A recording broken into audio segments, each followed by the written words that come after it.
This is the Stade Vélodrome, home of Olympique de Marseille, one of France's largest football clubs, and to date, the only French team to have won the Champions League in 1993.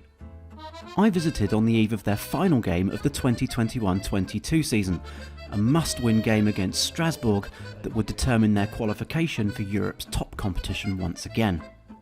On big match days like this, access to these parts of the stadium are usually only reserved for a select few people. But here, they're using technology to try and bring supporters and players that little bit closer together.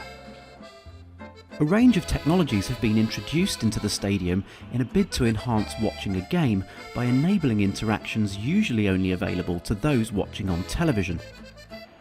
These include cameras with full ball and player tracking, enabling overlays and statistics to be displayed in real time, along with replays and highlights. Oh, and there's also a telepresence robot. You have a fully dedicated wireless infrastructure inside the stadium because you have 67,000 people want to share their emotion outside the stadium. So we deploy an infrastructure to complete our 5G network. You can have an app on your smartphone. You can click and collect your food and beverage, so you can order on your seat. You have the replay, and you have 5 angles with some camera, and you can back forward and see all the action. Many broadcasters and clubs around the world are experimenting with this kind of in-game content, and it remains to be seen how mainstream it will become. But in the ever-ongoing quest for experiences, clubs are wanting to go further. I was keen to try out another piece of kit that's been deployed here. It's called Le Vitre, and it's a human-sized digital window, enabling conversations to take place remotely.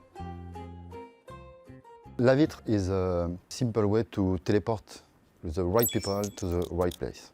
So it can be used like here for access to the tunnel, for events. It can be used in a workspace to bring people closer.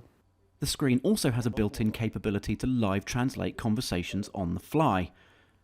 Participants also have the ability to draw on the screen, as well as share content with each other in real time. But what are the applications of tech like this in a football stadium? Well, Marseille have installed Le Vitre's screens in its players' tunnel, giving fans with access to one of its VIP lounges a virtual window into a normally off-limits area. Premier League club Manchester City have introduced VIP tunnel access, but behind physical glass. This is the first of its kind virtual tunnel access.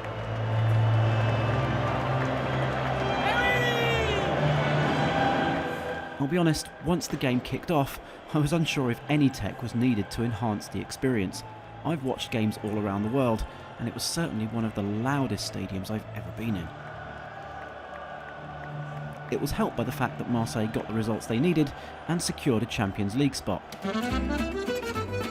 After the game, I spoke with Marseille's Brazilian defender, Luan Perez. Thank you for joining us, thank you for stopping to speak to me. What a night, how do you feel? Eu me sinto muito feliz, foi uma noite incrível. Acabei de falar com todos os jogadores e presidente. Now, unfortunately, though he could see my questions translated into Portuguese, someone at the other end pressed the wrong button and his answers were translated into French on my screen. But you can definitely see the potential for tools like this, particularly for the media to be able to carry out interviews at an emotional time in a language everyone is most comfortable in. Tech is already changing football both on and off the field, but time will tell how much of an appetite among regular supporters there is for these kinds of interactions.